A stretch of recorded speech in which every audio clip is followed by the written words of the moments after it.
নিত্যদিনের প্রয়োজনে কম্পিউটারে আমরা বিভিন্ন ধরনের সফটওয়্যার ব্যবহার করে থাকি। এর মধ্যে কিছু সফটওয়্যার আছে অনেক বড় আর কিছু সফটওয়্যার আছে অনেক ছোট। ছোট মিন্স ছোট।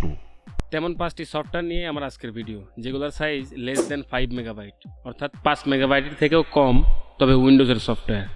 তবে একটা কথা মনে রাখবেন, সাইজ ডাজ নট ম্যাটার। কিসের সাইজ? আই মিন সফটওয়্যারের সাইজ ছোট বলে অবহেলা করেন না। সাইজ ছোট হলেও এই সফটওয়্যারগুলো অনেক প্রোডাক্টিভ, অনেক পাওয়ারফুল, অনেক কাজের। বিষয়টা একটু ব্যাখ্যা করবেন? আমার লিস্টের সবচেয়ে ছোট এবং প্রথম সফটওয়্যারটির নাম হচ্ছে উইন্ডোজ স্টার্ট, যেটার সাইজ 630 কিলোবাইট, অর্থাৎ 1 মেগাবাইটের থেকেও কম। এই সফটওয়্যারটি দিয়ে আপনি খুব সহজেই আপনার কম্পিউটারের ড্রাইভগুলোকে ফাঁকা করতে পারবেন। কম্পিউটারের ডিফল্ট যে ফাইল এক্সপ্লোরার রয়েছে, সেটাতে আমাদের কোন ড্রাইভে কতটুকু স্পেস নিচ্ছে কিংবা কোন ফোল্ডারে কতটি ফাইল আছে, এটা ডিফল্টভাবে দেখানো হয় না। কিন্তু এই উইন্ডোজ স্টার্ট আপনার সবগুলো ড্রাইভকে স্ক্যান করে কোন ড্রাইভে কতটুকু স্পেস নিচ্ছে, কোন ফোল্ডারে কতটি ফাইল আছে, তার সব কিছু ডকুমেন্ট শো করবে। এছাড়াও সবগুলো ফাইলের আলাদা আলাদা কালারের গ্রাফিক্যাল একটা ভিউ এখানে দেওয়া হবে।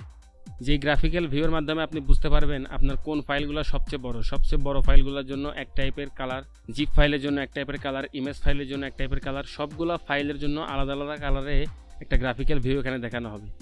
এখানে আপনি বড় ফাইলের জন্য যে বড় কালারগুলো থাকবে সেখান থেকে সিলেক্ট করে আপনি আপনার বড় ফাইলগুলো যেগুলো আছে সেগুলোকে খুব সিম্পলি ডিলিট করতে পারেন এখান থেকে দেখে দেখে। এই সফটওয়্যারটির ডাউনলোড লিঙ্ক ডেসক্রিপশনে দেওয়া থাকবে, আপনি চাইলেই ডাউনলোড করে ইনস্টল করে দেখে নিতে পারেন। আমার লিস্টের সেকেন্ড সফটওয়্যারটির নাম হচ্ছে টার্বোটপ, যেটার সাইজ 1 মেগাবাইট। এই সফটওয়্যারটির কাজ হচ্ছে উপরে রাখা, আই মিন সফটওয়্যার কিংবা টাস্ককে উপরে রাখা। আমরা যখন কম্পিউটারে মাল্টিটাস্কিং নিয়ে কাজ করি, যেমন ফটোশপ, ওয়ার্ডপ্রেস, ক্রোম ব্রাউজার, অনেকগুলো টাস্ক একসাথে ওপেন করে রাখি, তখন দেখা যায় আমরা কোনো একটি টাস্ককে যদি উপরে অলওয়েজ অন টপ করে রাখতে চাই, সেটা সম্ভব হয় না। যেমন ধরেন আপনি মাইক্রোসফট ওয়ার্ডে কোনো একটা ডকুমেন্টের হিসাব করবেন, যার কারণে আপনার প্রয়োজন ক্যালকুলেটর। তো আপনি ক্যালকুলেটর টাস্কটি ওপেন করার পরে ক্যালকুলেটরের হিসাব করা অবস্থায় আপনি যদি ডকুমেন্ট অথবা মাইক্রোসফট ওয়ার্ডে মাউস দিয়ে একবার স্ক্রল করেন কিংবা মাউস দিয়ে একবার প্রেস করেন, তো দেখা যাবে ক্যালকুলেটর আপনার মাইক্রোসফট ওয়ার্ডের নিচে চলে যাইতেছে। তো আপনি টার্বোটপ দিয়ে ইচ্ছা করলে যে কোনো সফটওয়্যার বা যে কোনো টাস্ককে সিম্পলি উপরে রাখতে পারেন। এই সফটওয়্যারটির ডাউনলোড লিঙ্কও ডেসক্রিপশনে দেওয়া থাকবে, আপনি চাইলে ইনস্টল করে ব্যবহার করতে পারেন। আমার লিস্টের থার্ড সফটওয়্যারটির নাম হচ্ছে এভরিথিং, যেটার ফাইল সাইজ 1.70 মেগাবাইট। এভরিথিং এটা একটা সার্চ ম্যানেজার। উইন্ডোজের ফাইল এক্সপ্লোরারে ডিফল্টভাবে যে সার্চ অপশনটি থাকে, সেখান থেকে সার্চ করে কোনো ফাইল খুঁজে বের করতে গেলে দেখা যায় ডাক্তার আসিবার পূর্বেই রোগী মারা গেল, এমন অবস্থা। মানে এর স্পিড খুবই স্লো। তো সেক্ষেত্রে আপনি ব্যবহার করতে পারেন এভরিথিং দিয়ে কোনো ফাইল সার্চ করে খুঁজে বের করতে গেলে কয়েক সেকেন্ডের মাধ্যমে আপনি আপনার কাঙ্ক্ষিত ফাইলটি খুঁজে বের করতে পারবেন।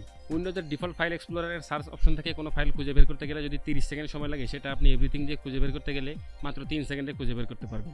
আবারও এই সফটওয়্যারটির ডাউনলোড লিঙ্ক ডিসক্রিপশনে দেওয়া থাকবে, আপনি চাইলেই ডেসক্রিপশন থেকে এই সফটওয়্যারটি ডাউনলোড করে ব্যবহার করতে পারেন। আমার লিস্টের 4 নম্বর সফটওয়্যারটির নাম হচ্ছে কিউটি ট্যাব বার।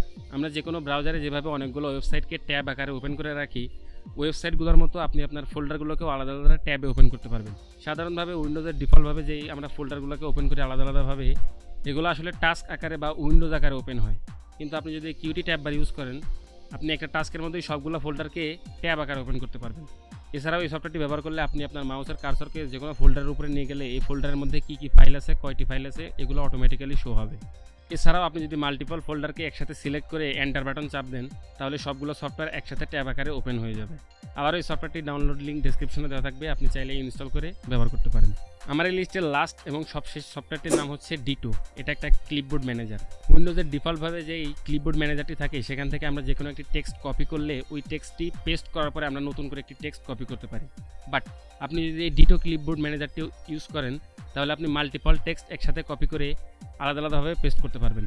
অর্থাৎ আপনি কপি করার সময় মাল্টিপল টেক্সট কপি করবেন, আর পেস্ট করার সময় জাস্ট সিলেক্ট করে দেবেন কোন টেক্সটটি আপনার আগে লাগবে আর কোন টেক্সটটি পরে লাগবে। এই ডিটো ক্লিপবোর্ড ম্যানেজারে আপনার কপি করা টেক্সটগুলো আপনি অনেক দিন ধরে সংরক্ষণ করে রাখতে পারেন।